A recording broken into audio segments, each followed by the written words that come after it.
Hi guys, so today I'm making samosas and I thought I'd show you guys how I make and fold and wrap my samosas and all that, and potentially fry them as well. So these are the wraps that I get. They're from the local Tesco, but most grocery stores will carry this pastry for you to be able to use. There isn't really anything else out there at the moment that I use to make samosas. So this is my tried and tested and very popular with everyone that I've made samosas for. Okay, so one pack of this will give you these many sheets, but what we're going to do is we're going to cut it into three sections. On this 1, 2, 3 sections, we're going to cut that. If you want to make cocktail samosas, then you can cut it into 4 sections, okay? But today we're not making the cocktail samosas, we're making normal size samosas. When you are working with the pastry, you need to use a damp cloth, okay? So make sure it's properly damp so it doesn't dry out and it's easy for you to work with. It's malleable, it's soft, it's not dry and cracky. And then here is my filling. This is like my go-to filling generally for my samosas. It's lamb minced, and then I put some herbs and onions, and you can put peas in there, you can put boiled egg in there, corn on the cob, because you have to remember that when you do fry your samosas, I do bake them as well, but today we're going to fry them. You don't want too much water to release from your filling, so this is why this is my go-to, and it's very popular. And then you want to have your glue, so to speak. So I've taken some chapati flour, whatever you make your roti with. You can use, if you don't have chapati flour, then you can use an all-purpose flour, and just make it a little bit sticky with cold water. Don't use hot water or warm water, just cold water till you get this consistency, okay? You will need a tray to place your samosas in, and then I'll show you what we do after that. So for the moment, I'm going to cut these into the 3 sections, and then I will show you how I fold and fill the samosas.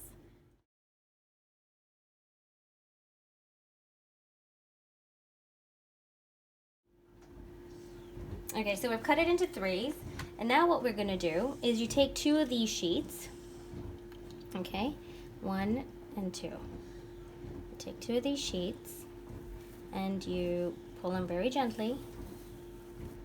And how you fold now is you take, this is your hole, so you take a corner and you fold it like this, so you get this triangle, almost like a diamond shape, and then you pinch the top and you fold the top, so that way none of the filling falls out.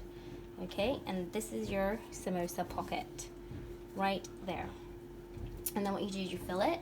Now when you fill your samosa, you want to make sure that it's not too much, but it's also obviously not too little, because you want to be able to get a good amount of filling, but you don't want to stuff it so much that it falls apart when you do fry, because that's the key. All right, so that's how much, so that's kind of how I pack it in, so that way they get a nice mouthful of the flavored mince.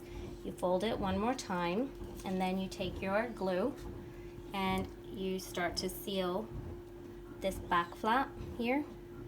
And you don't need a lot. You just, because once it hits the oil, it'll fry right away and it'll stick. Okay, and the back there, and that's literally because the top here we've already folded properly. If your folding is correct, you won't need to do too much sealing.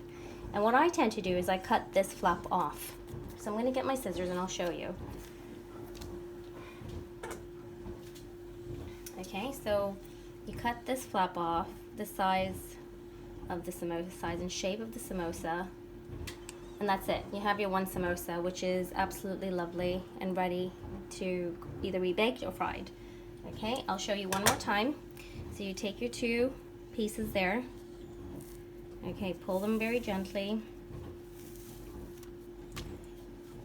And when folding, you take this corner and you try and get it to this edge here. Pinch this top corner here with where my thumb is, and fold it this way. Okay, watch this fold a few times, guys, so that you understand how to fold a samosa. I've been making samosas for many years, since I was young. I've always been quite interested when my mom would be making food for the family. So a little bit of practice and it'll go a long way. All right, and then just stuff it. So I'm counting how many spoonfuls go in. So I have about 2.5 that can go into, so that way I know that I'm putting the right amount each time. And then you grab this bit and you fold in this way, and the sealing begins. So you seal this back flap, and then you seal back up here.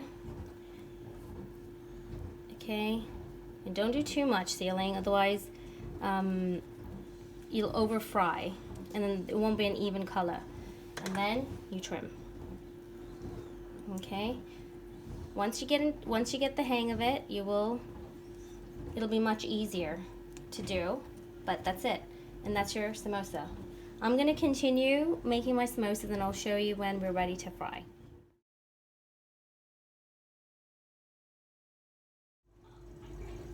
Okay, so I finished making my samosas. We have about 35 samosas here, and as I was completing my last few samosas, I thought I would heat up my oil.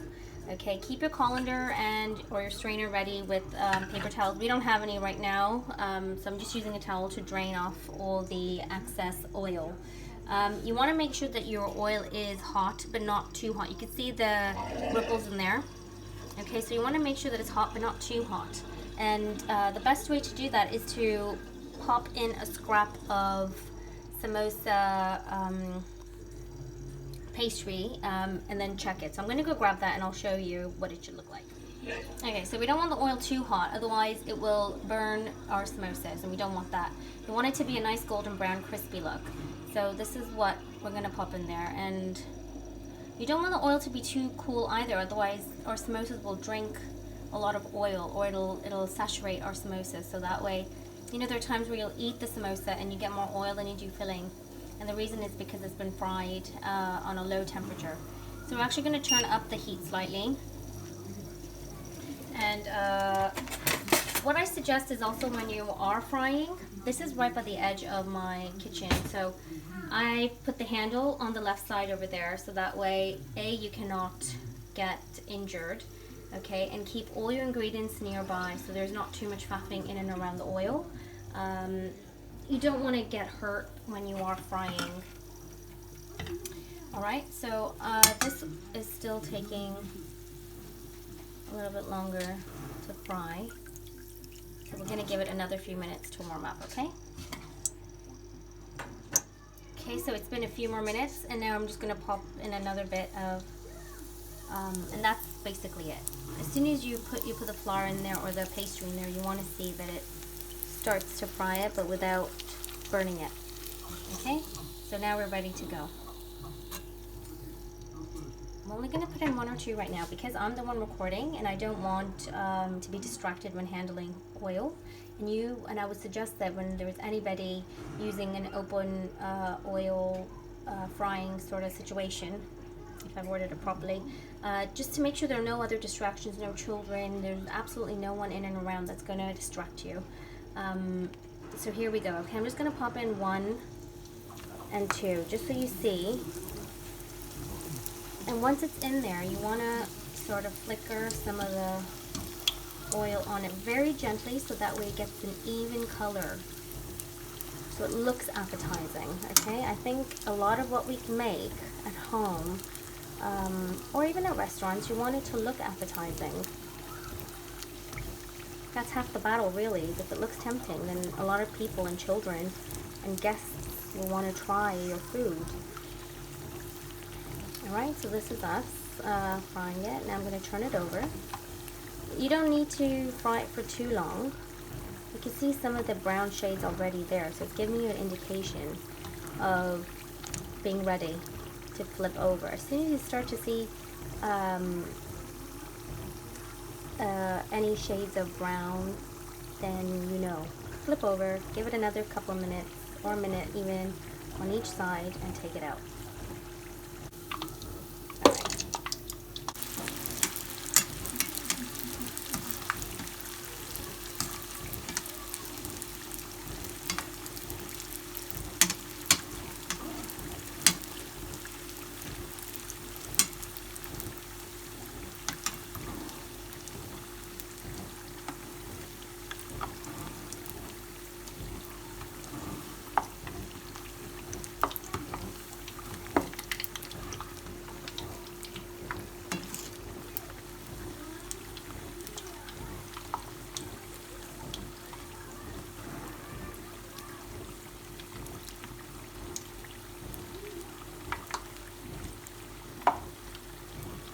That's it. Time to take them out.